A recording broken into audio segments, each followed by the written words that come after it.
नमस्कार साथियों।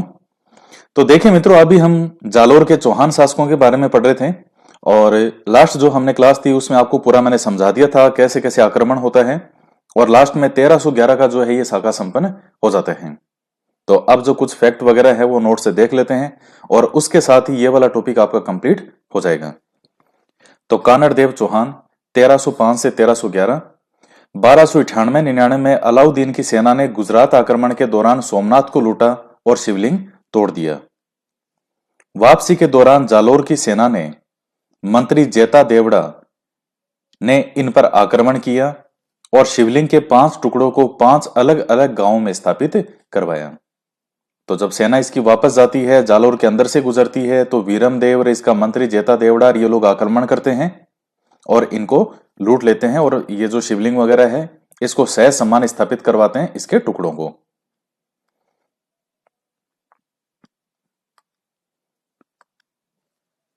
1305 में अलाउद्दीन के सेनापति एन उल मुल्क मुल्तानी, ये एक ही व्यक्ति का नाम है, ये ध्यान रखिएगा और ये प्रश्न परीक्षा में पूछा भी गया है, ने जालोर पर आक्रमण किया।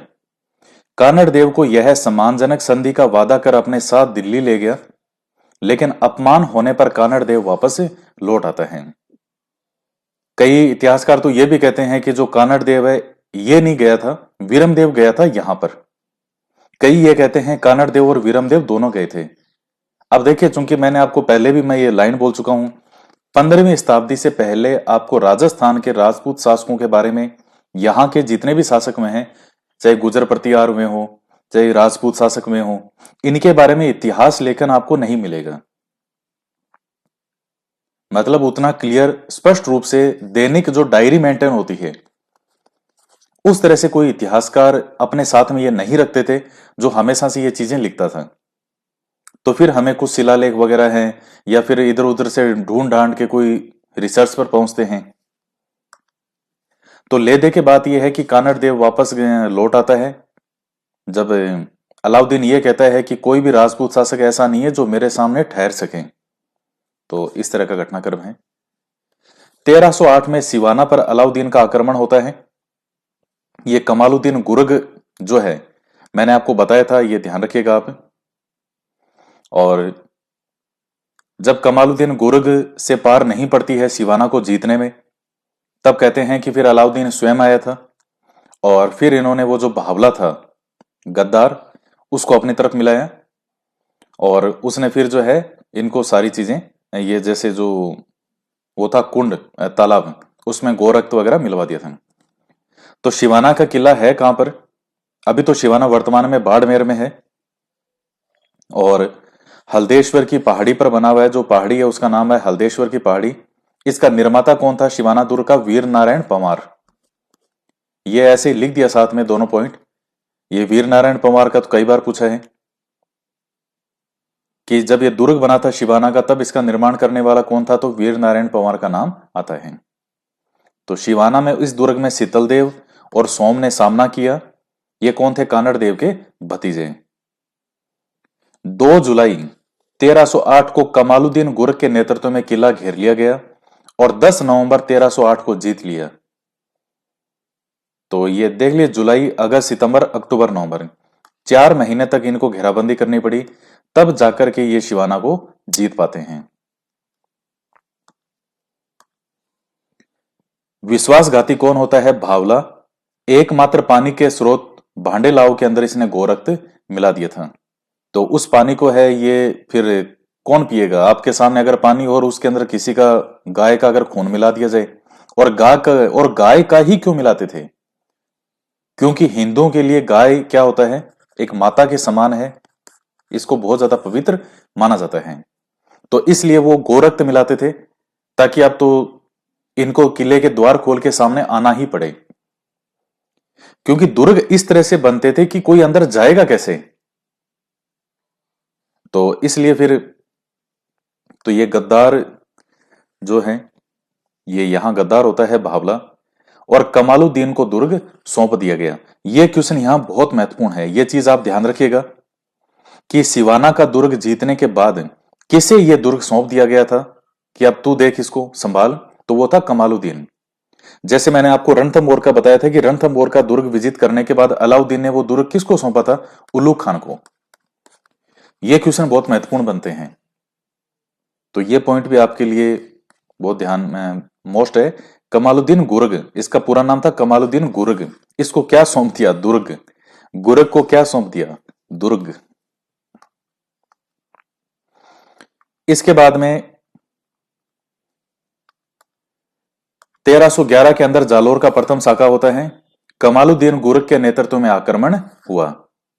और यहां भी कहते हैं अलाउद्दीन जो है, यहां भी अलाउद्दीन आया था, ये जीतने में सफल नहीं हो पा रहे थे।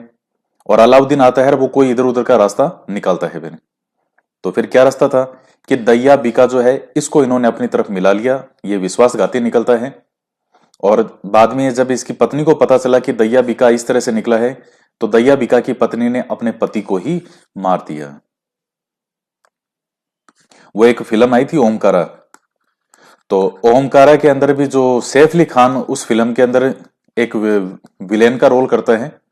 मतलब वो विलेन का रोल है कि अजय देवगन के साथ रह के भी वो हमेशा इस फिराक में रहता है कि मुझे सब कुछ इसका बर्बाद करना है।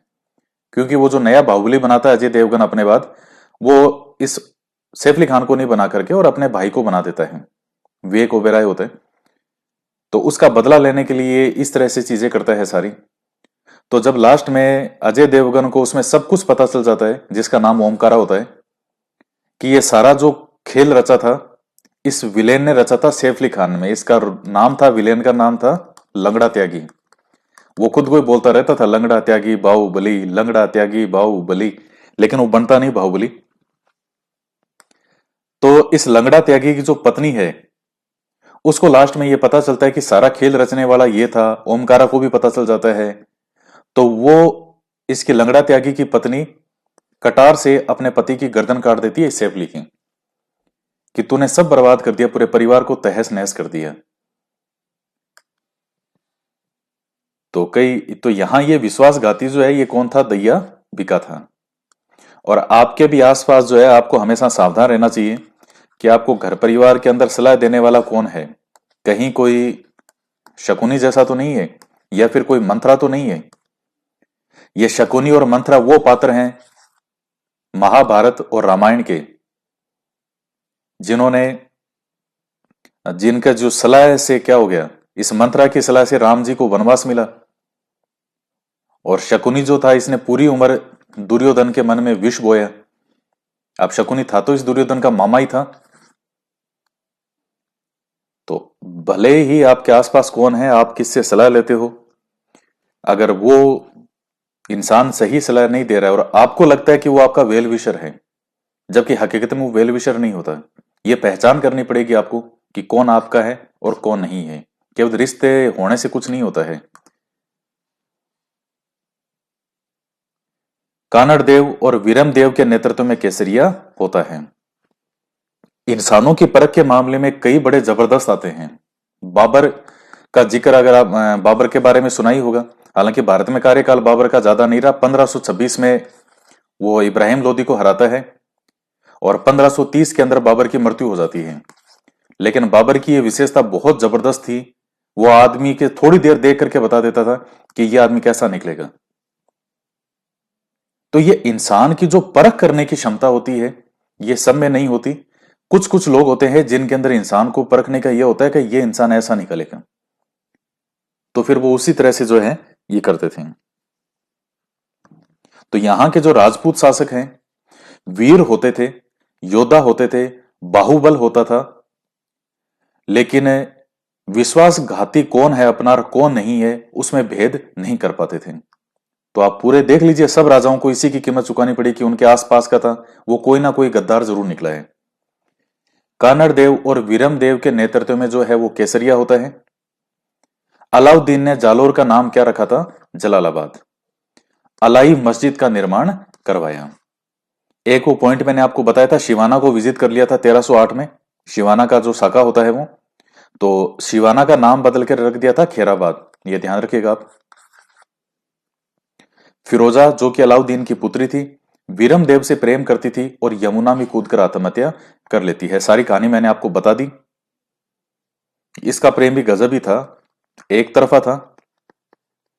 लेकिन एक तरफा भी इसका पूरा कितना था, 100%।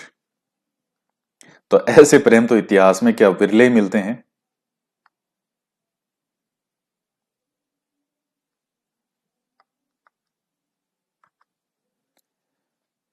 तो यमुना में कूद करके आत्महत्या कर लेती हैं।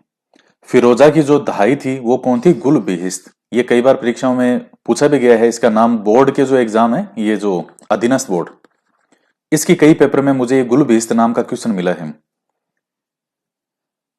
अब कानड़ देव की जानकारी से संबंधित सोर्स कौन कौन से हैं, कौन कौन से ग्रंथ है जिनसे हमें जानकारी मिलती है कानड़ देव के बारे में। तो एक तो है कानड़ देव प्रबंध और वीरमदेव सोनगरारी बात। ये किसके द्वारा लिखे गए हैं, पद्मनाभ के द्वारा। तो पद्मनाभ का कानड़ देव प्रबंध ये बहुत महत्वपूर्ण ग्रंथ है, ये आप विशेष तौर से इसको ध्यान में रखिएगा। और फिर उसके बाद में आता है नैन सिरी ख्यात। तो नैन सिरी ख्यात किसका है, ये वही मुअणोत नैन सी।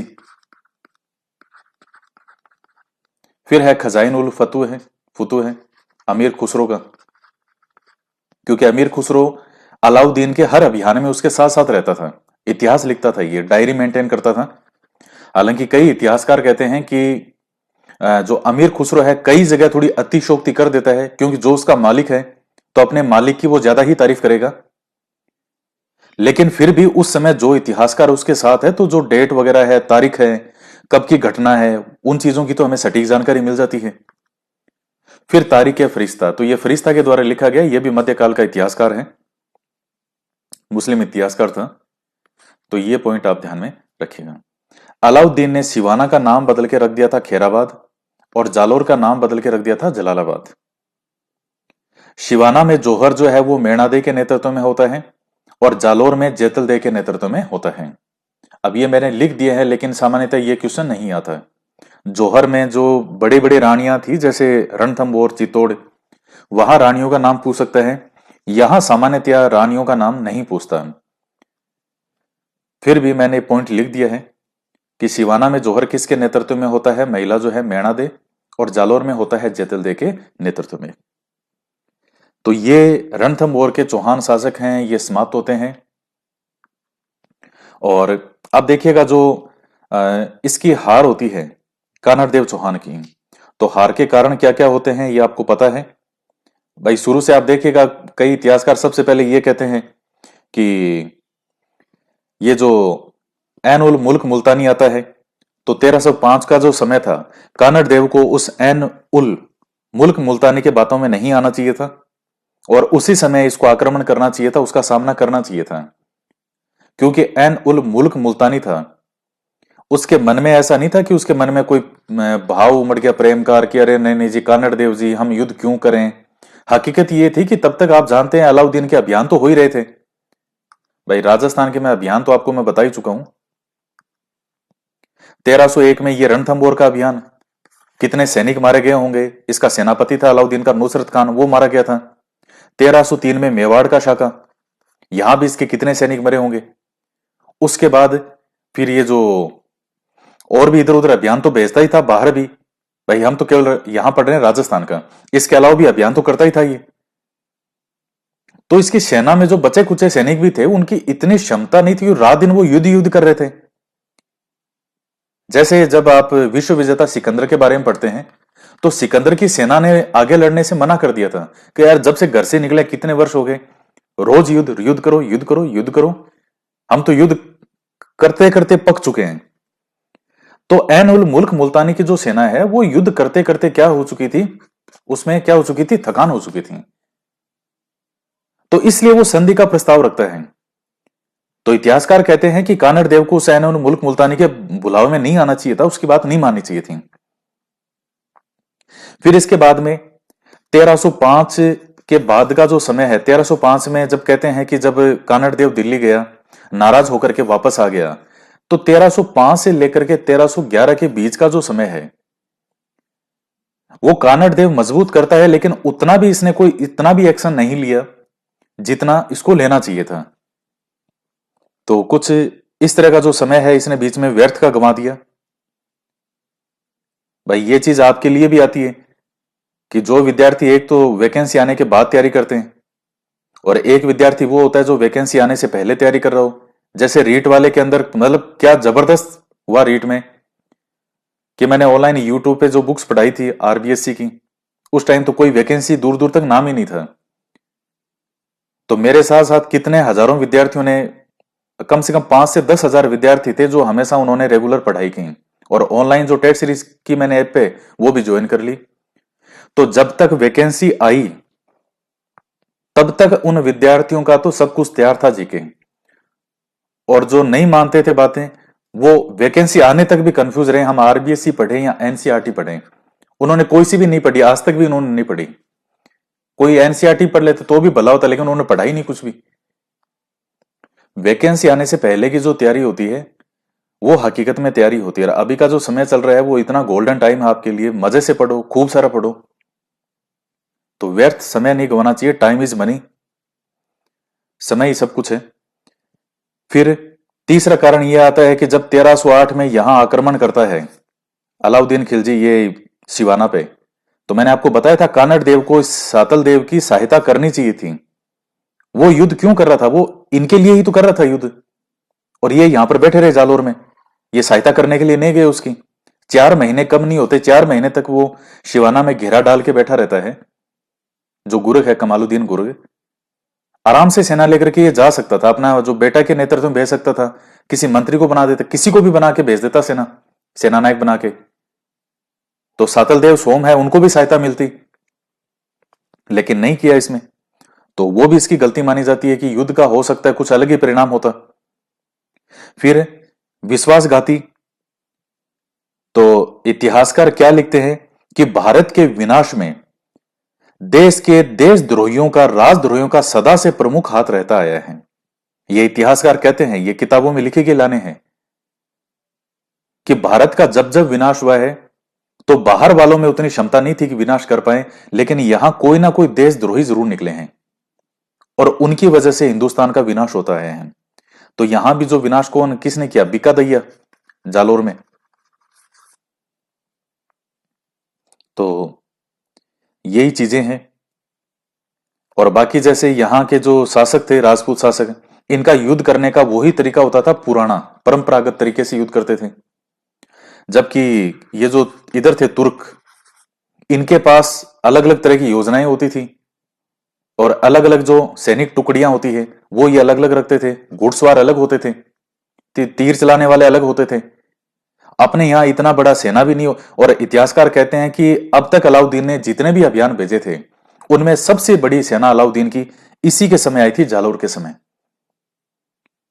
तो एक तो इतनी बड़ी सेना थी और युद्ध करने के नए नए क्या थे इनके पास? तरीके थे। और इसके अलावा ये जो मुस्लिम शासक है जैसे अलाउद्दीन खिलजी है, ये किस नीति का प्रयोग करते थे? छल कपट की नीति का प्रयोग करते थे। और राजपूत शासक है वो कभी भी युद्ध में छल कपट की नीति का सहारा नहीं लेते थे। वो कहते थे कि युद्ध जीतो तो ईमानदारी से जीतो, नहीं तो युद्ध में शहीद हो जाओ। और जो सामने वाले जो शासक थे वो हमेशा इसी चीज का लाभ उठाते थे और वो छल कपट की नीति का भरपूर उपयोग करते थे। तो एक ये कारण था, क्योंकि हार के कारण अब आजकल पूछे जाते हैं आपसे कब कैसा पेपर बना के दे दे, क्या शानदार लेवल के क्वेश्चन आ जाएं। तो अगर आपने अच्छे से पढ़ रखा होगा तो आप सही कर देंगे। और इसके अलावा अलाउद्दीन खिलजी जो है ये कभी भी हार से निराश नहीं होता था।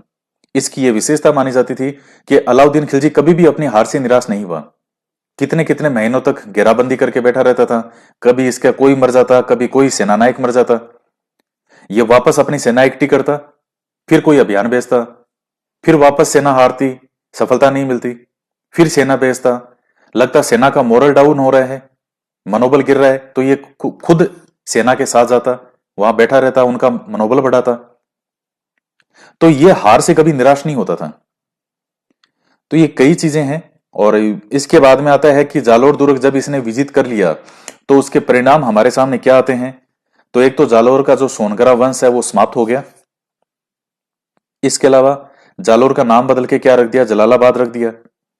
जालोर अब एक मुस्लिम सैनिक छावनी के रूप में प्रयोग होने लगा। कभी छावनी क्या होती है, कभी इधर उधर से निकलना, कुछ सेना इसकी रहेगी यहां पे, और कभी इधर उधर कोई अभियान भेजना हो तो सीधा यहां से ही सेना चली गई। तो ये है। और इसको गुजरात वगैरह विजिट करना है, सोमनाथ को लूटना है, दक्षिण की तरफ जाना है, तो अब इसके लिए आराम से एक रास्ता बन गया कि मैं यहां से आराम से जा सकता हूं। और बाकी फिर आगे नया कौन बनता है यहां पे, तो आपको मैंने बताया था कि कानड़ देव का भाई होता है मालदेव सोनगरा, मुछाला मालदेव। जब मैंने आपको मेवाड़ पढ़ाया था तब इसका नाम बताया था कि जो अलाउद्दीन का बेटा होता है खिजर खान, वो इसी मालदेव सोनगरा यानी मुछाला मालदेव, इसका नाम होता है मालदेव सोनगरा का, इसको दुर्ग सौंप के चला जाता है। तो ये कानड़ देव का छोटा भाई था, ये मरा नहीं था युद्ध में। और बाद में अलाउद्दीन को जाके सॉरी बोलता है कि सॉरी बॉस, भैया भतीजा तो सब गए, अब प्लीज मुझे मत मारना। तो अलाउद्दीन कहता है ठीक है यार, क्या मारना तेरे को, चल जा तू। तो फिर बाद में मालदेव सोनगरा को यहां ये संभला देता है, लेकिन अब ये है मुस्लिम सैनिक छावनी। तो इस तरह से यहां ये समाप्त हो जाता है। तो ये देखिएगा आपका जो हिस्ट्री अभी हम पढ़ रहे हैं, ये चारों कंप्लीट हो गए जो सभ्यता स्थल। उसके बाद 8वीं से 18वीं शताब्दी का जो हम पढ़ रहे हैं, तो उसमें हमने गुजर प्रतिहार पढ़ लिया, चौहान ऑफ अजमेर पढ़ लिया, रिलेशन विद दिल्ली सल्तनत, इसमें मेवाड़ पढ़ लिया, रणथंबोर पढ़ लिया और जालोर पढ़ लिया। ये कंप्लीट हो गए हमारे। अब हम आगे नेक्स्ट टॉपिक जो पढ़ेंगे वो राजस्थान और मुगल के बारे में पढ़ेंगे। और मुगलों की स्थापना कब होती है आपको पता है? ये देखिएगा, ये मैप है, और 1526 के अंदर जो पानीपत का पहला युद्ध होता है, पानीपत का जो पहला युद्ध होता है किस किस के बीच में हुआ था? ये पानीपत है कहां? मैदान है हरियाणा में।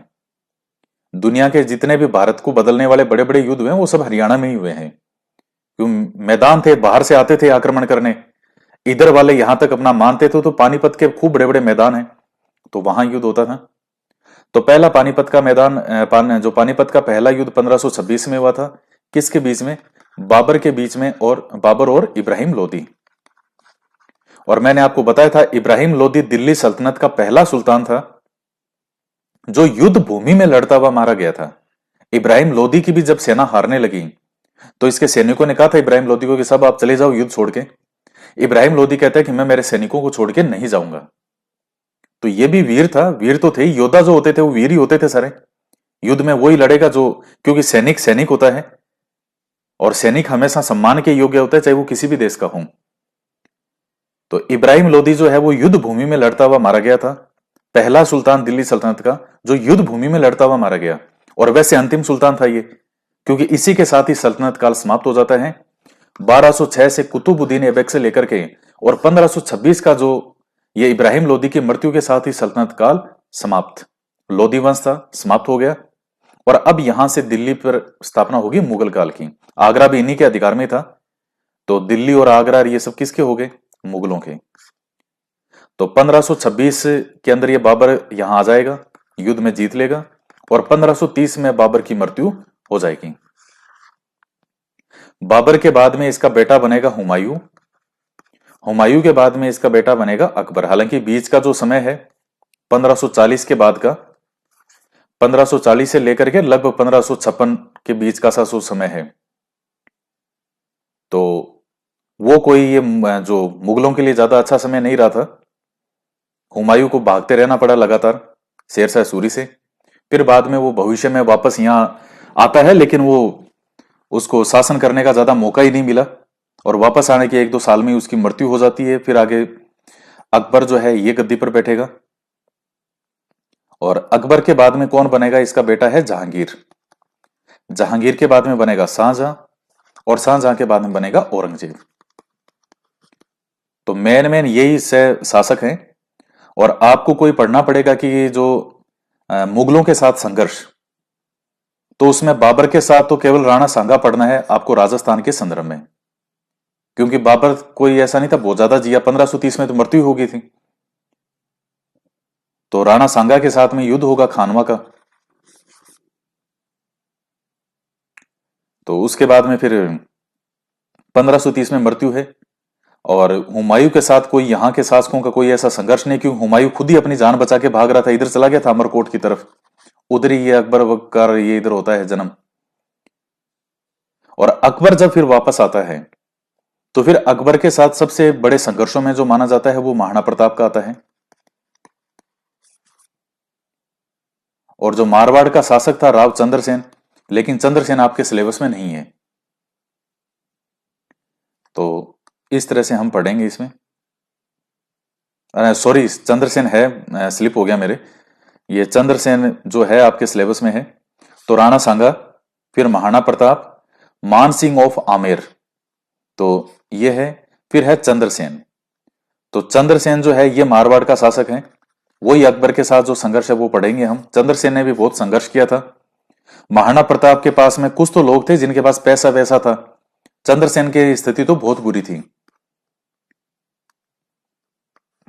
तो मारवाड़ का चंद्रसेन है ये।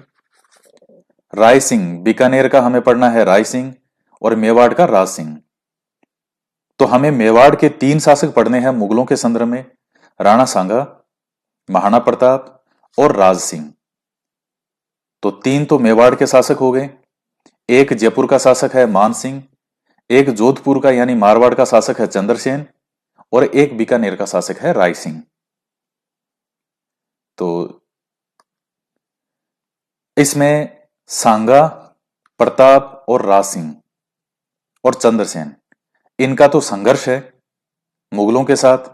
और मान सिंह और राय सिंह, बीकानेर वाला राय सिंह जो है, ये मुगलों के बहुत ज्यादा वफादार थे। तो कई बार क्वेश्चन आता है कि राजस्थान के कौन से 2 शासक अकबर की आंख के कांटे बने हुए थे? तो कौन कौन थे? एक तो महाराणा प्रताप और चंद्रसेन।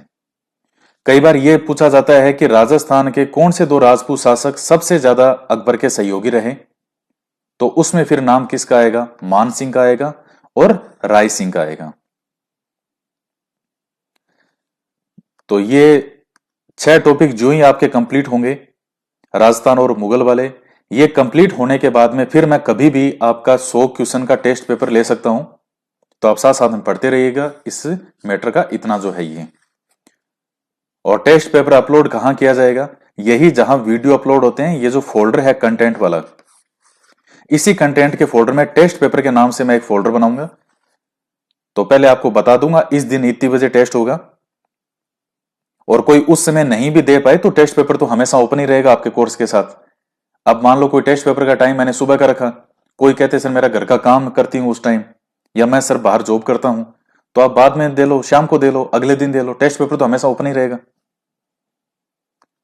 और उसके बाद फिर ये कंप्लीट होने के बाद में फिर मॉडर्न हिस्ट्री के अंदर आपको क्या पढ़ना है? 1857 की क्रांति, और फिर ये जो है ये किसान आंदोलन, और जो ये वन जो आदिवासी आंदोलन जो कहते हैं जनजाति आंदोलन, फिर वो आंदोलन पढ़ने हैं, फिर प्रजामंडल। तो 3 टॉपिक तो ये हो गए। और फिर इंटीग्रेशन यानी एकीकरण वाला, और फिर ये महिलाओं का योगदान। तो ये 5 टॉपिक बनेंगे आधुनिक राजस्थान के। तो ये हम कंप्लीट करेंगे, और इसके साथ ही राजस्थान की हिस्ट्री आपकी कंप्लीट हो जाएगी। और मैं आपको इतने विश्वास के साथ कह रहा हूं कि जिस दिन आप पेपर दोगे आपको मजा आ जाएगा। फाइनल पेपर दे के आपको लगेगा कि आपने वास्तव में पढ़ाई की है। बस काम एक ही करते रहना, रिवीजन करते रहना। अगर रिवीजन साथ में नहीं किया तो धीरे धीरे ये मैटर इकट्ठा होता जाएगा, और ये धीरे धीरे फिर आप भूलने लग जाओगे। तो आज के वीडियो में इतना ही। तो मिलते हैं नेक्स्ट वीडियो में। जय हिंद, जय भारत।